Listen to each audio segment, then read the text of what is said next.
Y vamos a leer del verso 22 al verso 30. En Mateo capítulo 12, verso 22 al verso 30. Dice así la palabra del Señor. Entonces fue traído a él un endemoniado, ciego y mudo, y le sanó, de tal manera que el ciego y mudo veía y hablaba. Y toda la gente estaba atónita y decía: ¿será este aquel hijo de David? Mas los fariseos al oírlo decían: este no echa fuera demonios, sino por Beelzebú, príncipe de los demonios. Sabiendo Jesús los pensamientos de ellos, les dijo: todo reino dividido contra sí mismo es asolado, y toda ciudad o casa dividida contra sí mismo no permanecerá. Y si Satanás echa fuera a Satanás, contra sí mismo está dividido. ¿Cómo pues permanecerá su reino? Y si yo echo fuera a los demonios por Beelzebú, ¿por quién lo echan vuestros hijos? Por tanto, ellos serán vuestros jueces. Pero si yo por el Espíritu de Dios echo fuera los demonios, ciertamente ha llegado a vosotros el reino de Dios. Porque ¿cómo puede alguno entrar en la casa del hombre fuerte y saquear sus bienes si primero no le ata? Y entonces podrán saquear su casa. El que no es conmigo, contra mí es. Y el que conmigo no recoge, desparrama. Oremos. Padre bueno que estás en los cielos, te damos las gracias por esta mañana. Gracias por la oportunidad que tú nos das de estar en tu casa, por el privilegio de escuchar tu palabra, de alabarte libremente. Señor, venimos ante tu presencia rogando que tú tengas misericordia de nosotros y hables a nuestras vidas conforme a la necesidad que tenemos de conocerte más y también de comunicar a otros tu verdad. Nos encomendamos a la dirección de tu Santo Espíritu para que tú, Señor, trates con nuestras vidas y nos transformes a la imagen de tu Hijo. En el nombre de Cristo Jesús lo pedimos. Amén. No sé qué pensaba usted mientras leía este pasaje, pero el verso 28 creo que nos da una idea muy importante y debe ser un motivo de gran gozo. Pero si yo por el Espíritu de Dios echo fuera a los demonios, ciertamente ha llegado a vosotros el reino de Dios. La noticia emocionante de este pasaje es que el reino de Dios ha llegado el reino de Dios, ¿no? Y entonces la sanidad de este hombre, este era un hombre que tenía demonio y fue liberado. El Señor lo liberó de un demonio, y este hombre estaba ciego y estaba mudo, pero el Señor le liberó. Y la razón por la que el Señor le liberó, porque tuvo misericordia de él para demostrar la grandeza de que el reino había llegado. Esta es la gran noticia. Para los judíos, la llegada del reino era un poquito diferente. Los judíos entendían la llegada del reino como un solo evento. Unían todas las profecías del Antiguo Testamento en un solo paquete y decían: cuando venga el Mesías se va a sentar en el trono de Israel, va a dominar sobre el mundo, va a hacer justicia sobre el mundo entero, va a destruir los romanos, va a hacer todas estas cosas, y también va a haber sanidades y va a haber milagros y todo eso, pero todo era parte de un paquete, todo era en una sola vez, una sola venida. Bueno, la realidad es que el Antiguo Testamento nos habla del Mesías como aquel que vendrá a juzgar el mundo con justicia y que se sentará en el trono de David, etc. Eso es cierto y todavía no se ha cumplido, se cumplirá cuando el Señor regrese. Pero también nos habla de un Mesías sufriente que da su vida por el pueblo, un Mesías que muere en lugar de nosotros, un Mesías que lleva nuestras enfermedades, un Mesías que viene a liberarnos. Quiere decir que la venida del Mesías era en dos partes. La primera venida, Él venía a morir por nuestros pecados y a darnos libertad de establecer su reino. Y en la segunda venida, Él entonces cumplirá el resto de la profecía.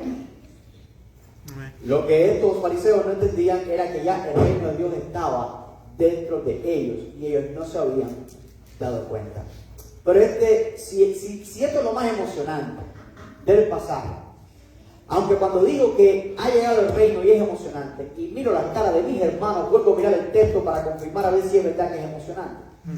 Pero si es verdad que es emocionante, entonces lo que nos está hablando el pasaje es del reino. ¿Qué verdad nos enseña esto del reino de Dios? Lo primero es que siempre hay oposición cuando el reino de Dios llega a las personas. Escucha, siempre hay oposición cuando el reino de Dios avanza, cuando el reino de Dios llega a las personas. En el verso 22 al 24, volvemos a leer. Entonces fue traído a él un endemoniado ciego y mudo, y le sanó de tal manera que el ciego y el mudo veía y hablaba. ¿Qué mejor noticia que esa? Amén. Dice, verso 23, y toda la gente estaba atónita y decía, ¿será este aquel hijo de David? ¿Será el Mesías? No. Mas los fariseos al oírlo decían, este no echa fuera a los demonios, sino por Beelzebú, príncipe de los demonios. ¿Te das cuenta lo que está pasando? El Señor hace un milagro, el Señor siempre está orando, ¿ok? Amén. El Señor siempre está orando. Yo me maravillo cuando escucho los testimonios de los hermanos, porque no tenemos que ver un mar abrirse, ni tenemos que ver una persona que era coja saltar, sino que estamos viendo milagros de todo tipo. Dios está orando en su pueblo de muchas maneras. Todo el tiempo. Dios glorificándose, la gente con la boca abierta, no bostezando, sino que están con la boca abierta atónitos. ¿Cómo es posible? ¿Qué es esto? ¿Será este el hijo de David? Los corazones de la gente estaban siendo abiertos para reconocer que Cristo es el Mesías. Y de pronto el reino de las tinieblas usa a estos líderes religiosos para venir detrás de la gente y decir, no, cierren la boca, no se asombre. Él está haciendo eso por Satanás, está haciendo eso por el príncipe de los demonios, a espaldas del Señor Jesucristo. ¿Cómo yo sé que era espalda del Señor Jesucristo? Si se lo hubiera dicho delante el Señor Jesucristo inmediatamente. Pero mira cómo dice que es el espalda. Dice, verso 25, sabiendo Jesús los pensamientos de él. Quiere decir que Jesús no necesariamente escuchó las palabras que ellos estaban diciendo contra él, sino que a espalda del Señor, esta gente estaba haciendo un instrumento de Satanás para confundir al pueblo y para desviar a las personas del verdadero mensaje, que era que el reino había llegado. Y es muy importante que nosotros identifiquemos las voces, porque esa gente que tenía la boca abierta estaban escuchando a una multitud que estaba alabando a Dios porque el reino había llegado, y estaban escuchando por la otra oreja a una multitud que decía, eso es del diablo. Nosotros somos responsables de a quién vamos a creer. Aquella multitud lo fue y también lo somos nosotros en el día de hoy. Somos responsables. Esto es una lucha entre Cristo y Satanás. Esto es una lucha entre el reino de Dios y el reino de las tinieblas. Y esa es la lucha que tenemos nosotros, Dios obrando en nuestra vida y el diablo por acá tratando de quitarnos la fe. Pero somos responsables en quién vamos a creer, a quién vamos a creer. Es nuestra responsabilidad creer en Jesús, el Hijo de Dios, a pesar de lo que digan otros y a pesar de lo que suceda en nuestra vida. Todos tenemos que saber que hay oposición cada vez que buscamos de Dios y cada vez que queremos hacer la voluntad de Dios. Va a haber oposición. Lo tienen que saber los que buscan de Dios. Fallamos mucho en eso. En no decirle a las personas que va a haber oposición. La gente viene y se sorprende, abre la boca de asombro, atónitos, cuando escuchan el mensaje del Evangelio. Pero no falta una voz que intente robar su fe. Y muchas veces fallamos en no decirle que va a haber oposición. Va a haber lucha para que usted no escuche este mensaje. Va a haber lucha.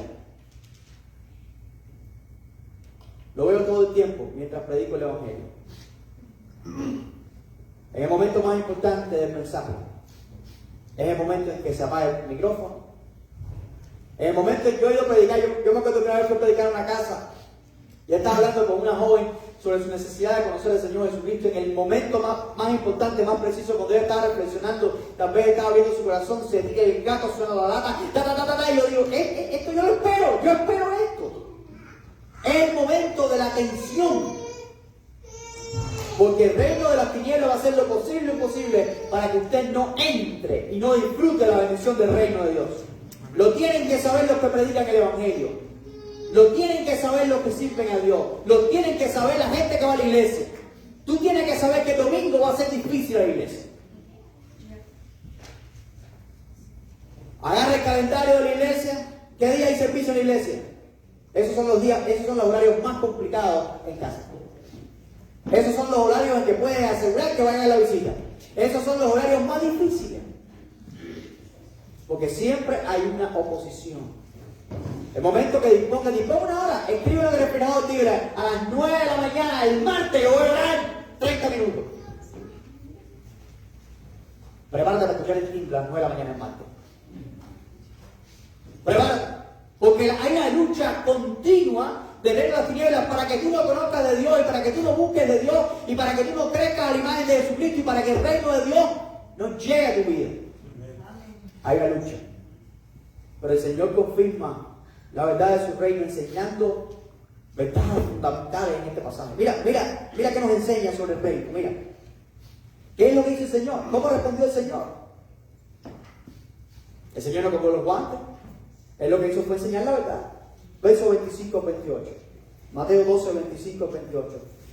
Sabiendo Jesús los pensamientos de ellos, les dijo: todo reino dividido contra sí mismo es asolado, y toda ciudad o casa dividida contra sí misma no permanecerá.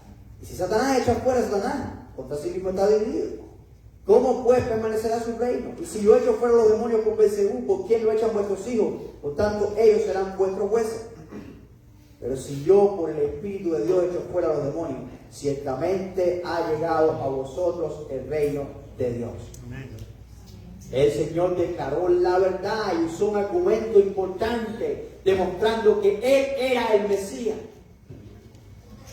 Yo imagino a esos fariseos. Imagínate, ¿te lo imaginas? ¿Cómo te lo imaginas? Con esas ropas largas, mirando de lejos, esas caras largas. ¿Te lo imaginas así? Yendo por atrás de la gente, mientras la gente está diciendo con alegría: mira lo que pasó, el hombre que está, ahora ve, y ahora habla, y ahora. Y los fariseos ahí, despacito ahí, sutilmente, para que Cristo no llegue. Eso es mentira. Eso lo hace por Satanás. Pero el Señor Jesucristo, a toda voz, me imagino que dijo esta verdad. ¿Verdad? Sabiendo los pensamientos de ellos.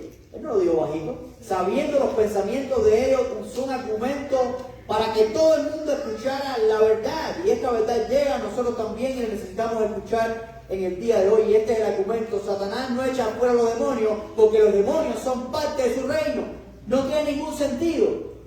Si Satanás echa fuera a los demonios, pues entonces su reino estaría dividido y se destruiría a sí mismo. La obra de Satanás es esclavizar, es matar, es destruir, es condenar, es hurtar. ¿Cómo es posible que iba a liberar a un hombre que estaba atado cuando la obra de Satanás es atar?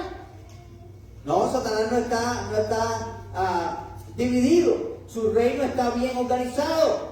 Satanás no libera, él encadena y aprieta cada vez más la cadena de aquellos que tienen encadenados. Es lo que hace Satanás. Ahí viene la primera verdad: la división trae destrucción.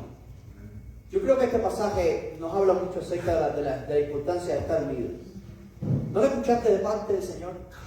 Una casa dividida contra sí misma no permanecerá.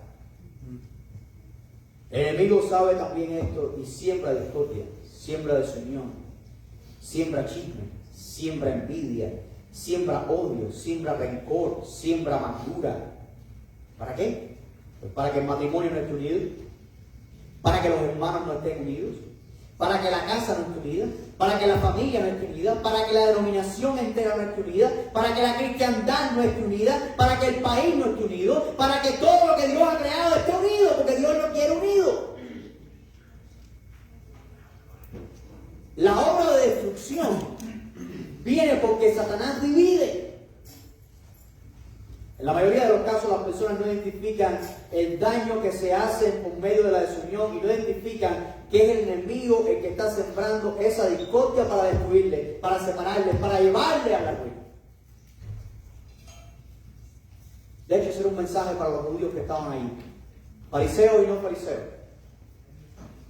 El mensaje es que el diablo había sembrado en los religiosos, en los fariseos, desunión, envidia, celo y todas estas cosas.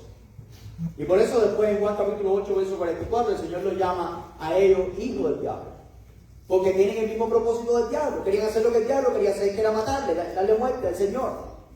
Cuando hay desunión, tanto en el matrimonio, en la familia, en la casa o en la iglesia, se requiere que los que estén en discordia se arrepientan, uno, y se reconcilien. Y si no hay arrepentimiento y si no hay reconciliación, ¿qué sucede? Hay destrucción, hay ruina. Lo segundo que nos enseña el Señor en estas palabras es que ningún medio u obra del reino de las tinieblas trae liberación, sino esclavitud y juicio. Como el reino de las tinieblas no está dividido y el propósito del reino de las tinieblas es el mismo propósito, ningún medio del enemigo obra en contra de sus propósitos. Ante todas las cosas debemos hacernos una pregunta importante.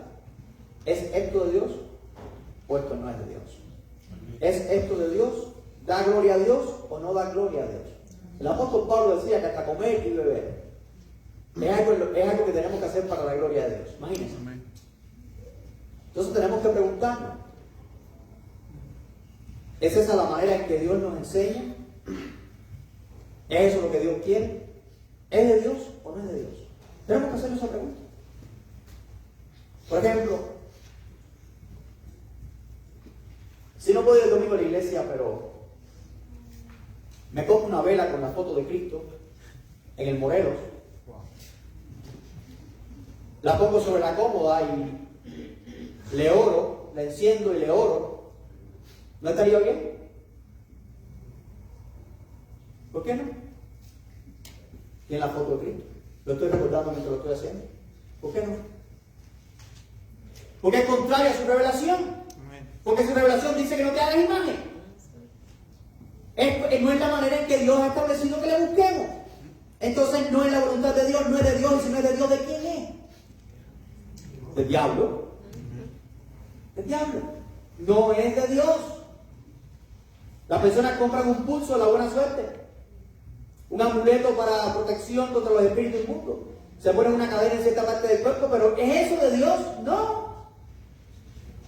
Esa es la forma en la que nosotros hemos sido enseñados en la gracia de Dios que debemos acercarnos a Dios. Esa es la forma en la que debemos creer en Dios. Esa es la forma en la que hallamos la gracia de Dios. No. Hay gente que tiene miedo a un mal de ojo, tiene miedo a un daño, tiene miedo a una mala vibra. Van y se hacen una limpieza, se ponen un pulso de espiritismo, van a leerse la mano, van con un adivino, encienden una vela a los muertos. ¿Es eso de Dios? ¿Cómo yo sé que no es de Dios?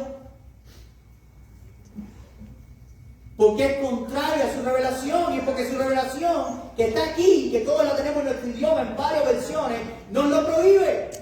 Entonces, si no es de Dios, ¿de quién es? Cristo nos da un punto medio. El que no es conmigo contra mí. Si no es de Él, ¿de quién es entonces? Este es el mismo mensaje que Dios le manda a la nación de Israel cuando llegaron a la tierra prometida. Cuando ustedes llegan y entran a esa tierra, no hagan las cosas que hacían esas naciones, no sigan las prácticas de esas naciones. Ustedes se van a encontrar que esa gente sacrifica al niño, ustedes se van a encontrar que esa gente consulta al espiritista, que esa gente habla con los muertos, que esa gente hacen esto, aquello y lo otro. No hagan eso. Porque esas cosas son del diablo. Y los medios del reino de las tinieblas procuran el plan de Satanás. Y el plan de Satanás siempre es destruir. Satanás no está dividido. Hace un tiempo me encontré una joven con yo creo que he hecho la ilustración, con una pulsera que se usa en el espiritismo. Cuando la vi pensé que era de mi país, porque se usa mucho en mi país. Y cuando le hablé con ella me dijo que no era de mi país, era de México. Pero que sí, casualmente fue una persona del país quien le dio esa pulsera, y esa persona es un pabalao, no sé qué, o un palero, qué sé yo lo que me dijo que esto me iba a proteger de lo. Y esa es la mentira del diablo. Ponte esto que te protege de lo otro. Mentira, es el mismo reino. Es el mismo reino. Hay gente que dice, no tengo espíritu malo, me voy a hacer una limpieza para que te lo quite el espíritu. No, te empeora la situación. El reino de Satanás no está dividido, no es un reino dividido, y todas las partes del reino de Satanás, todos los medios de Satanás tienen el mismo propósito: apartarte del reino de Dios, apartarte de la verdad de Dios, apartarte del propósito y de la voluntad de Dios en tu vida. El propio Señor Jesucristo es quien dijo que el reino de las tinieblas no está dividido, sino que está unificado. Y por tanto, todo lo que hace su reino tiene un mismo propósito: esclavitud, separación, destrucción y muerte. Y esto también nos enseña que no hay ninguna relación entre el reino de Dios y el reino de las tinieblas. Ninguna. Miren el verso 30. Mateo 12:30. El que no es conmigo, contra mí es. Y el que conmigo no recoge, desparrama. Vamos al pasaje paralelo en Lucas capítulo 11, verso 23. Mira cómo dice ahí: el que no es conmigo, contra mí es, y el que conmigo lo recoge, desparrama. ¿Ves que es igualito? Te lo vuelvo a repetir. Vamos a un principio bíblico importante que tenemos en 1 Corintios capítulo 10, versos 20 al 22.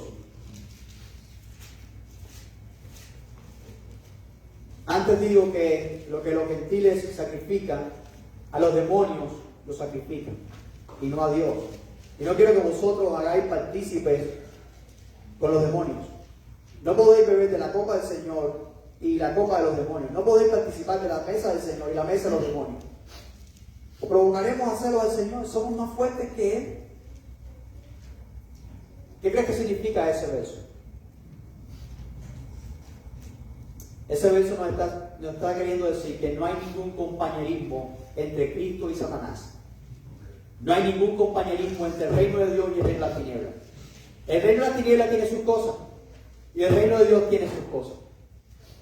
Las cosas pequeñitas del reino de las tinieblas son todavía parte del reino de las tinieblas. Las cosas pequeñitas del reino de Dios son parte del reino de Dios. No subestimen las cosas pequeñitas del reino de las tinieblas, ni subestimen las cosas pequeñitas del reino de Dios, porque cada cosa es parte de cada reino. Y nosotros no podemos estar mezclando las cosas de un reino a otro, porque entonces traemos celo del Dios Todopoderoso, que es celoso porque pertenecemos a Él. No podemos estar jugando con estas cosas. Esta de hecho es la razón por la cual se prohíbe el yugo desigual en 2 Corintios capítulo 6, verso 14 al 18. En 2 Corintios capítulo 6, verso 14 al 18 dice: no os unáis en yugo desigual con los incrédulos, porque qué compañerismo tiene la justicia con la injusticia, y qué comunión la luz con las tinieblas, y qué concordia Cristo con Belial, es decir, con el diablo, y qué parte el creyente con el incrédulo, y qué acuerdo hay entre el templo de Dios y los ídolos, porque vosotros sois el templo del Dios viviente. Como Dios dijo: habitaré y andaré entre ellos y seré su Dios y ellos serán mi pueblo. Por lo cual salid en medio de ellos y apartaos, dice el Señor, y no toquéis lo inmundo, y yo os recibiré y seréis para vosotros por padre, y vosotros me seréis hijos e hijas, dice el Señor Todopoderoso. Dice: no toquéis lo inmundo. Hay muchas cosas que son del reino de las tinieblas, que no pertenecen al reino de la luz. Y esas cosas ni las tocamos, ni las practicamos, ni jugamos con ellas. Porque eso trae, queridos hermanos, la ira del Señor. Dios se enoja. Tenemos que estar bien definidos si somos del reino de Dios o estamos bajo el reino de las tinieblas. Cuando hemos creído en Jesucristo, hemos sido arrancados del reino de las tinieblas. ¿Alguno de ustedes fue arrancado del reino de las tinieblas, pero se llevó alguna cosa con ustedes del reino de las tinieblas?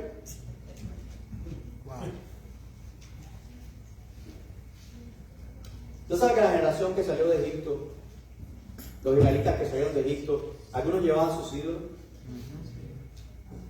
Lo dice la palabra del Señor. Usted sabe que cuando Dios abrió el mar rojo y la gente pasara por medio de ese mar, ese pueblo que pasó, en las alforjas, en sus mochilas, llevaban ídolos. Usted se puede imaginar que cuando el Señor enviaba codornices del cielo para alimentar a esa gente que en medio del desierto, y cuando Dios le mandaba una columna para que le diera sombra y una columna para calentarlo y guiarlo por el camino. Y cuando Dios le mandó agua y todas esas cosas, la gente seguía con sus pedacitos de muñequitos inmundos. ¿Puedes imaginarte eso? ¿Puedes imaginarte la cristiandad también en el día de hoy confiando en esas cosas? Comprando estampillas, vendiendo velas, celebrando Halloween. Es lo mismo. Es lo mismo. Cuando venimos al reino de Dios, hemos sido arrancados del reino de la tiniebla y nada debiéramos querer con esa reino. Hemos sido librados del temor a la muerte, del temor a la condenación del pecado. Hemos sido librados de la superstición. Deja la superstición allá abajo, ¿ok? En el reino de la tiniebla, déjala. Deja la superstición allá atrás en el reino de la tiniebla. Si estamos en Cristo, somos nueva criatura. Cristo está con nosotros. ¿Ya? Es decir, estamos en el reino. Somos parte del reino. No hay que buscar nada fuera del reino de Dios. Como diría el apóstol Pablo, estamos completos en Cristo. Estamos completos en Cristo. No necesito lo que el mundo me ofrece bajo el título de completo o plenitud, porque yo estoy completo en Cristo. Tercero que nos enseña este pasaje de Mateo 12 es que el reino de Dios es más fuerte que el reino de la tiniebla. Y esto es una buena noticia. Empecé con una buena noticia y termino con una buena noticia. No sé por qué ustedes están tan serios todavía. Mateo capítulo 12, verso 28 dice: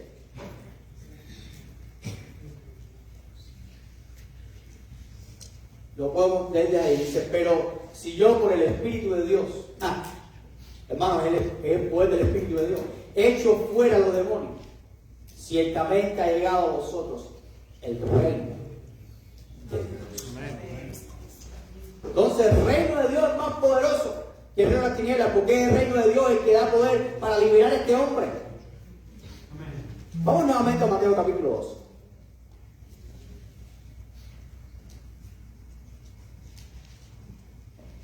Vamos a buscar más.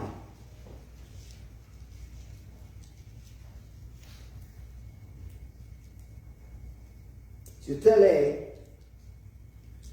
después del verso 29, dice: Señor, ¿cómo puede alguno entrar en la casa del hombre fuerte y saquear sus bienes si primero no le ata? Y entonces podrá saquear su casa. ¿Qué nos está enseñando el Señor?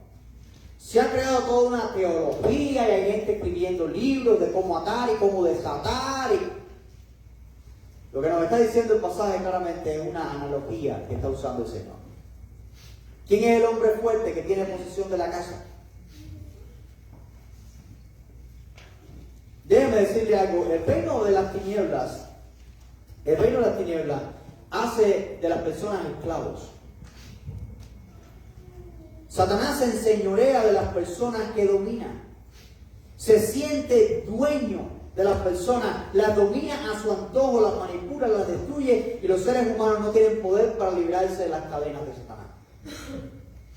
Mira cómo dice este verso en la Nueva Traducción Viviente: pues ¿quién tiene suficiente poder para entrar a la casa de un hombre fuerte y saquear sus bienes? Solo alguien aún más fuerte, alguien que pudiera atarlo y después saquear su casa. Satanás y su reino nunca van a liberar a un hombre o a una mujer que es cautiva a voluntad de él. Voy a repetir eso. Satanás y el reino de las tinieblas nunca, jamás van a liberar a un hombre o una mujer que es cautiva a su reino, porque su propósito es matar, buscar y destruir. Así que toda esa gente que están por ahí buscando un brujero mayor, una persona que tenga mejor vibra, mejor poder para que le haga limpieza, déjame decirte algo. La persona que está en el reino de las tinieblas y que pertenece al reino de las tinieblas va a quedarse en el reino de las tinieblas para siempre, excepto que Jesucristo le libere y le desate. Porque el único que tiene poder en este universo para desatar a una persona de las cadenas de Satanás y del reino de las tinieblas es Jesucristo de Nazaret. No es Buda, no es Mahoma, no es Joseph Smith, no es nadie de esa gente. Toda esa gente se murieron atados por las cadenas del diablo. El único que tiene ese poder es el Señor. Alguna persona pudiera dejar el vicio por fuerza de voluntad, pero toda la fuerza de voluntad del mundo no alcanza para liberarse de las cadenas del enemigo. Las estrategias de Satanás son personalizadas. Vivimos en el mundo de la personalización, donde tú llegas a la tienda y tú vas a comprar un pan, y bueno, no es un pan. Hay 200 tipos de panes diferentes. Tú pides un café, hay restaurantes, yo no puedo pedir. Las órdenes para mis hijos, ahora es que me las estoy aprendiendo. Mi esposa me decía, yo le decía, un match que for piece, tan, tan, tan, y primero lo decía, yo lo repetía, tan, tan, tan, lo repetía. Y si he parado de hablar, se acabó la orden. Porque las órdenes son personalizadas, ¿verdad? Con esto, este tipo de salsa, este tipo de refresco, este tipo de aquello, ta, ta, ta, ta, ta, ta. Bueno, las estrategias de Satanás también son personalizadas. Él usa diferentes estrategias para diferentes personas. La estrategia que usa para un incrédulo no es la misma que usa para mí. Yo he creído en el Señor Jesucristo. Pero eso no significa que tenga una estrategia, que no tenga una estrategia para mí. Tiene una estrategia para mí y tiene una estrategia para ti. Amén. Tú puedes creer muy inteligente, te puedes creer muy sabio, muy experto, pero también el enemigo tiene una estrategia para robar tu fe. Aunque tú seas un creyente, aunque seas parte de la comunidad, él quiere robar la fe de los creyentes. Las estrategias de Satanás son diferentes y sabemos que todos los que hemos creído en Jesucristo hemos sido liberados de la garra de Satanás, y todos los que no han creído en Jesucristo todavía están atados en el reino de las tinieblas. Segunda de Corintios 4. Segunda de Corintios 4, versos 3 y 4. Porque si nuestro evangelio está aún encubierto, entre los que se pierden está encubierto, en los cuales el Dios de este siglo se devuelve el entendimiento de los incrédulos, para que no les resplandezca la luz del evangelio de la gloria de Cristo, el cual es la imagen de Dios. Imagínense que el apóstol Pablo le está escribiendo esta carta en el primer siglo a la región de Grecia, a una ciudad de la región de Grecia llamada Corinto. Y él dice que si hay alguien en ese momento, en el primer siglo, que no entiende todavía el evangelio y que no ha escuchado el evangelio, es porque el enemigo lo tiene atado para que no lo escuche. Y yo me sorprendo tanto de escuchar los testimonios, algunos testimonios de ustedes.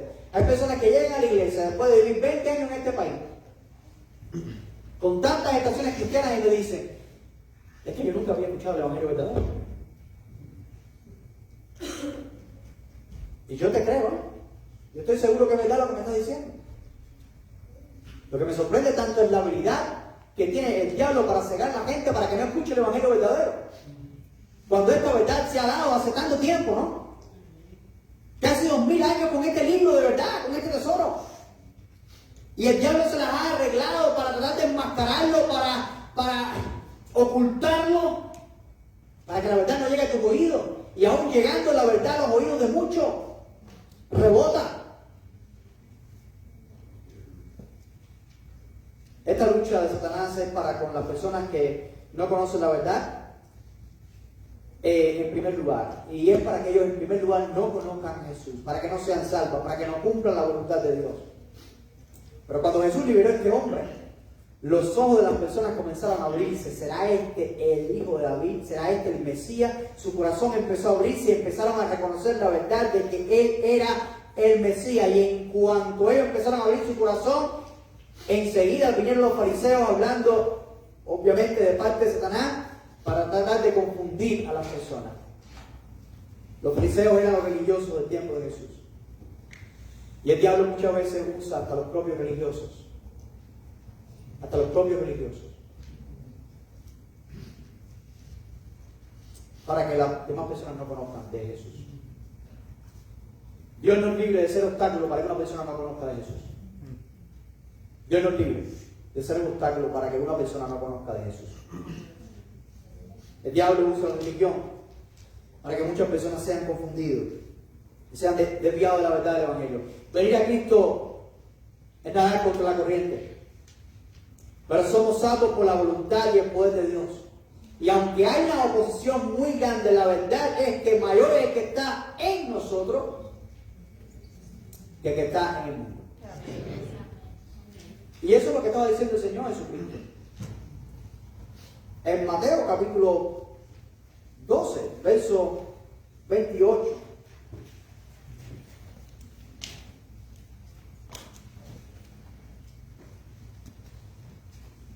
Mateo capítulo 12, verso 28 dice: pero si yo por el Espíritu de Dios echo fuera los demonios. ¿Quién es el que echa fuera los demonios? Jesucristo. Por medio del Espíritu de Dios. Hermano, el Espíritu de Dios echa fuera los demonios. ¿A quién recibimos nosotros cuando creemos? En nuestro corazón. Al Espíritu de Dios. Si el Espíritu de Dios mora en nosotros, ¿qué significa eso? Echa fuera los demonios. No hay demonio que pueda hacernos daño porque el Espíritu de Dios está en nosotros. El mayor es el que está en nosotros. Está hablando del Espíritu Santo de Dios, el que recibimos cuando creemos. Él es mayor que el que está en el mundo, es mayor que el diablo y mayor que el reino de las tinieblas.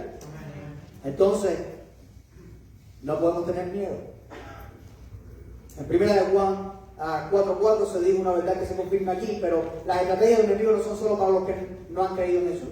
Primariamente para ellos, a quien tiene cegado, pero también para los que han creído. Porque el diablo quiere, aunque él no puede, él no puede tocarte. Como dijo el apóstol Juan en primera de Juan capítulo 5.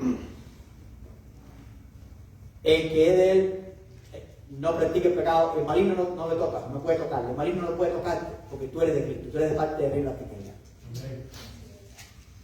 ¿Cuánto han creído en el Señor Jesucristo? Amén. ¿Cuánto han entregado sus vidas a Cristo? Amén. Hay un sello en ti que yo no puedo ver con estos ojos físicos, pero el enemigo lo ve. Es un sello espiritual. Efesios capítulo 1. Vamos allá. Habla de este sello espiritual.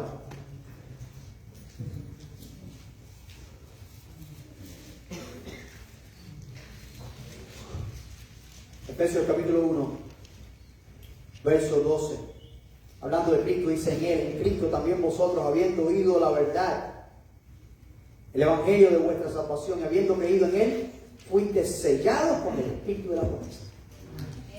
Entonces somos sellados con el Espíritu, tenemos el sello del Espíritu, tenemos el Espíritu en nosotros, viviendo. Ese Espíritu nos ha bautizado en un cuerpo, es decir, ese Espíritu nos ha insertado en el cuerpo de Dios, en el reino de Dios. Es el Espíritu el que nos mete en el reino de Dios, si podemos decirlo. Nos sella y adelante, nos sella y tú eres parte del reino de Dios. Quiere decir, el maligno no puede tocarnos. ¿Cuánto dan gloria a Dios por eso?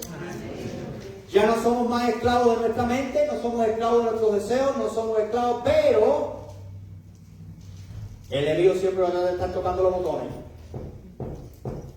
para que nosotros caigamos. Siempre. Y la estrategia de él es diferente para cada uno de los que estamos aquí. Un erudito español llamado Francisco La Cueva escribió lo siguiente. Quiero que presten atención a estas palabras. Luche usted contra su sueño lo más que pueda. Dice: Satanás, el gran adversario de nuestras almas, suele... Ahí viene una estrategia. ¿Está escuchando? Suele sugerir confianza al que permanece en pecado. Desconfianza del perdón al que se siente acusado por la conciencia. Seguridad al que no siente ninguna preocupación por lo espiritual. Desasosiego al que siempre teme no estar al nivel de lo que el Señor le pide. Distracción al que se habitúa al vicio. Indecisión al que teme lanzarse a la obra por pensar que no está capacitado. Hablando de Satanás dice: cuando no puede inducir el mal, se las arregla para impedir el bien. ¿Cuál es la estrategia que Satanás está usando en tu vida? ¿Cuál será esa estrategia? Muchas veces los cristianos cometemos el error de escuchar la voz de los fariseos, de escuchar la voz de Satanás y no la voz del Espíritu de Dios en nuestras vidas. Y debemos recordar que el Señor nos manda a temer solo a Dios y no temer a reino de las tinieblas. Jesús venció. No es que Jesús vencerá. Yo sé, yo enseño de batalla escatológica, una batalla para el final de los tiempos, ¿verdad? Cuando por fin Jesús escachará para siempre a Satanás y a su reino.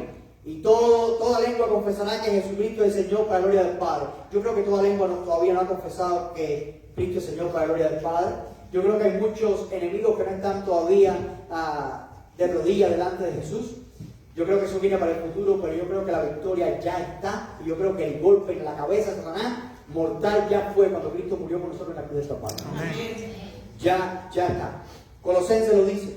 Colosenses capítulo 2, versículo 13 al 15. Colosenses 2, 13 al 15. Y a vosotros, estando muertos en pecado y en la incircuncisión de vuestra carne, os dio vida juntamente con Él, perdonando todos los pecados. Tendrás que recordarle esto al enemigo que una vez: todos tus pecados son perdonados. Anulando el acta de los decretos que había contra nosotros, que nos era contraria, quitándola del medio y clavándola en la cruz. Y despojando los principados y las potestades, los exhibió públicamente, triunfando sobre ellos en la cruz. Ya la victoria es de Cristo, porque Él murió por nosotros. Satanás se quedó sin argumento. Cristo no quedó en la tumba avergonzado, su cuerpo no se corrompió. Al tercer día se levantó glorioso de la tumba. Eso es victoria sobre victoria. Amén. Ya la victoria está. La victoria es nuestra en nombre del Señor Jesucristo. Entonces no podemos vivir temblando con miedo al reino de las tinieblas, porque Cristo ha vencido y estamos en Cristo. Lo que sí tenemos que asegurarnos es de no escuchar las mentirillas del diablo. Lo que sí tenemos que asegurarnos es de no caer en las trampas del diablo. Lo que sí tenemos que asegurarnos es no hacer como Israel, de extender nuestras manos a las cosas del reino de las tinieblas, porque el diablo siempre va a tratar de embarrar nuestra alma con sus cosas. Nuestras capacidades yo sé que son muy limitadas, pero Dios todo lo puede. ¿Alguna vez tú has tratado de desenredar algo demasiado difícil y has colgado los guantes? Los hombres que han ido a pescar, ¿alguna vez se te ha trabado, se te ha enredado el cordel y tú has tratado de zafarlo y dices, por gusto, corte y pon nuevo? A las mujeres que cosen, ¿alguna vez se le ha enredado el hilo? ¿Qué hacen? ¿Pasan 4 horas desafándolo o simplemente lo cortan y ponen nuevo? ¿Verdad? Nuestras capacidades son muy limitadas. Esto es muy típico del ser humano. Pero para Dios no es imposible. Por muy atada que esté una persona por el diablo, Jesús lo puede liberar. Jesús no hace eso que hacemos nosotros con el hilo. Jesús nos puede liberar.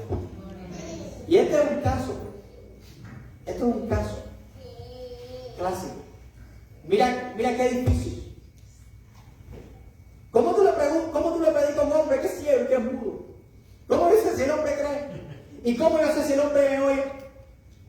Porque no dice que es sordo. Pero si el hombre ni mira ni habla, ¿cómo yo sé si el hombre es sordo?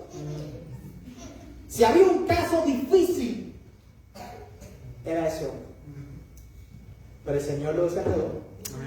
Porque el Señor tiene poder y para Él no hay nada imposible. Para Dios no hay imposible. Tal vez tú crees que tú mismo no puedes ser liberado, tus hijos, tus familiares o tus amigos. Los ves tan enredados, los ves tan ciegos, los ves tan lejos de la verdad. Los ves tan metidos en el reino de las tinieblas hasta los huesos. Tan imposible de que crean. Tal vez te dicen ciertas cosas que te dan escalofríos cuando las escuchas. Jesús tiene el poder. Amén. Él tiene el poder de liberarte. Si es tu caso personal y no has entregado tu vida al Rey de Reyes, hazlo hoy. Amén. Qué mejor día que hoy para renunciar al reino de las tinieblas. Tú sabes que cuando una persona se arrepiente de sus pecados y invita a Cristo a venir a su vida, lo que está haciendo es una renuncia. Es un argumento legal por medio del cual la persona está diciendo: yo renuncio, yo deserto, yo no quiero, yo expreso voluntariamente que no quiero ser parte del reino de la tiniebla más. Y yo quiero ser parte del único otro reino posible que existe, que es el reino de la luz, el reino de Jesucristo. Y la única forma de entrar en el reino de Dios es por medio de la fe en Jesucristo. Amén. ¿Qué le contaban esos fariseos que estaban esperando un reino cuando ellos estaban llenos de orgullo, llenos de celo, llenos de envidia, llenos de homicidio en su corazón, llenos de mentiras, llenos de pecado? Y ellos querían que el Mesías viniera, se sentara en el trono, ellos se sentaran en la mesa con el Mesías, porque ellos eran los líderes religiosos de la nación, ¿no? Y a celebrar, y a ver cómo el Mesías destruye a todos los enemigos, cuando ellos no estaban preparados espiritualmente para recibir al Mesías. ¿Sabe qué le dijo el Señor? Después al final de Mateo nos vamos a dar cuenta que el Señor le dice que ellos quedan excluidos del reino. Ellos no son parte del reino. Después le dice, en Juan le dice, ustedes son hijos de vuestro padre el diablo.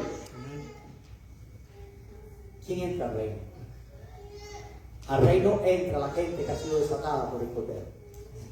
Al reino entra aquellos que creen en el Mesías, aquellos que reciben a Jesús, aquellos que dejan el orgullo a un lado, dejan su religión a un lado, dejan sus costumbres, sus tradiciones, todas esas cosas a un lado, y reconocen que necesitan ayuda porque están completamente atados.